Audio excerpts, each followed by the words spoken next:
Europe 1, Emmanuel Faux. Avec nous, Antoine Glaser, bonsoir.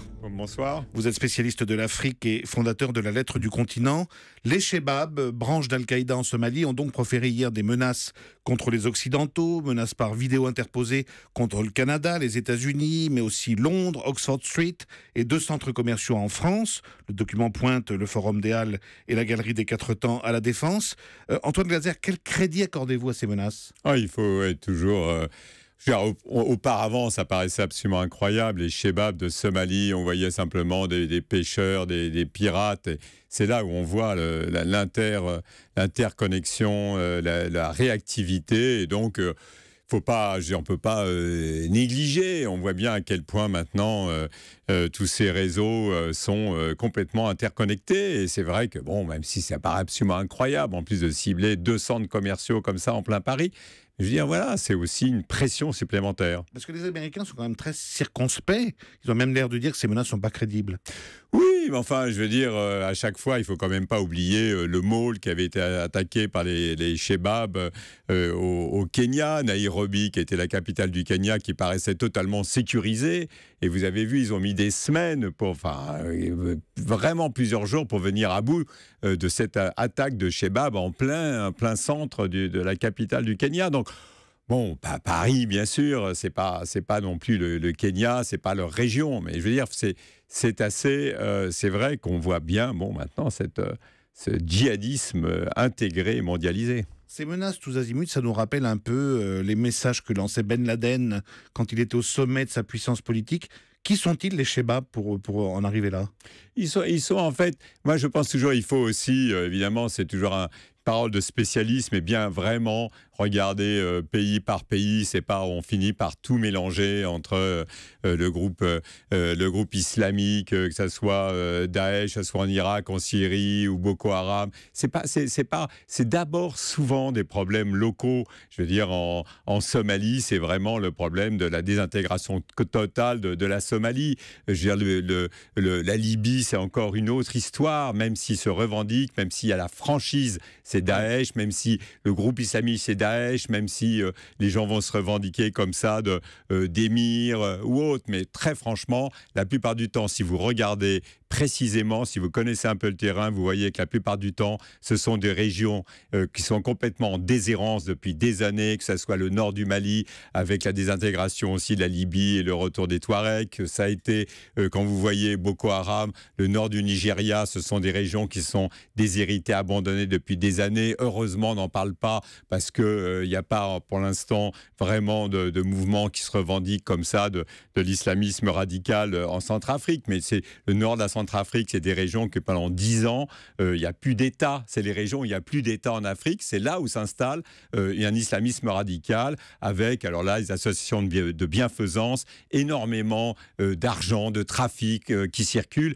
Il n'y a plus les frontières de la colonisation. Ça ne veut plus rien dire du tout. C'est vraiment d'abord survie pour des populations en déshérence. Mais vous êtes d'accord avec, en toile de fond, quand même, une guerre des franchises de ceux qui se veulent les héritiers du grand Al-Qaïda Ben Laden. Oui, mais en même temps, c'est horrible à dire, mais quand on regarde la décolonisation, quand on regarde même avant la colonisation, on voit bien que des grandes régions, il y avait eu des sultanats, il y avait des califats, donc c'est aussi l'histoire. Alors parlons du Nigeria, où Boko Haram continue ses exactions. Antoine Glaser, est-ce qu'on a sous-estimé le pouvoir de nuisance, de destruction et de mort de cette secte, comme le reconnaissent d'ailleurs aujourd'hui les autorités d'Abuja ? Oui, mais on a surtout sous-estimé à quel point le Nigeria, cette première puissance économique du continent, qui a un argent fou, ils ont 500 milliards de dollars de produits intérieurs bruts, même s'ils sont même passés devant l'Afrique du Sud, même s'il y a le problème actuellement, bien sûr, de la chute des cours du pétrole. Mais je veux dire, la réalité du problème du Nigeria, c'est d'abord la réalité, le problème de Boko Haram, c'est d'abord un problème du Nigeria. Ça veut dire le pétrole est au sud du pays, c'est le pétrole du sud chrétien du pays, et il n'y a pas du tout de redistribution, ou très peu au nord, et quand il y en a, parce que c'est un pouvoir fédéral, très souvent ce sont des gouverneurs, c'est un pays avec une corruption absolument incroyable. Vous voyez bien que Boko Haram, ils ont récupéré tout l'armement de l'armée nigériane qui n'était absolument pas motivée. En plus, c'est un pays où il doit y avoir des élections présidentielles qui devaient avoir lieu le 16 février, ça a été reporté au 28 mars, donc vous avez une instrumentalisation politique intérieure, donc c'est très compliqué de comprendre que Boko Haram, qui au départ était une secte d'islamisme radical dont le chef avait été tué en 2009 par l'armée nigériane, un type s'appelait Mohamed Youssouf. Maintenant, vous avez un Aboubacar Shekau, mais je veux dire, bon, demain, ça sera un autre. Mais le problème de fond, c'est des régions du Nord où est appliquée la charia, qui est dans la Constitution, dans 12 États du Nord, et c'était des califats, ce sont des sultanats. C'est ça que veut Boko Haram. Ils veulent absolument élargir au-delà même des frontières du Nigeria. On parle du Borno, leur capitale c'est Maïdougouri, et ils veulent s'étendre sur le Cameroun, le Tchad, le Niger. En fait, quand vous regardez l'histoire, c'est l'ancien empire du Sokoto. Et quand ils reçoivent véritablement des soutiens, des renforts, on peut dire qu'ils grossissent en puissance et en force de frappe? Ils grossissent en puissance, en force de frappe. D'abord parce qu'ils récupèrent énormément de matériel militaire sur l'armée nigériane, avec encore une fois des manipulations politiques, parce que dans ce pays, un certain nombre de généraux musulmans du Nord veulent récupérer le pouvoir, et ça leur déplaît pas de voir que l'actuel président Goodluck Jonathan, qui est un sudiste chrétien, a des difficultés avec Boko Haram.